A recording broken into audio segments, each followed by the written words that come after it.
İthal ettiği koyunlardan 6 tanesi 500 doğurdu.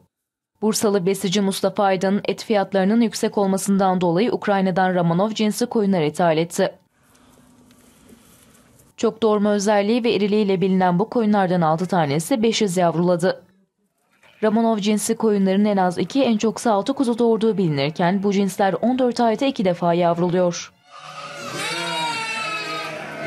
Aydın'ın şimdiki hedefi ise koyun sayısını artırarak et fiyatlarının düşmesini sağlamak. Vatandaşlarımızın ileriki yıllarda daha uygun şartlara et yemesini sağlamak istiyoruz. Nedir bu koyunun özellikleri? Nasıl ucuzlatacak etleri peki? Bu koyunun doğurganlık özelliğinden dolayı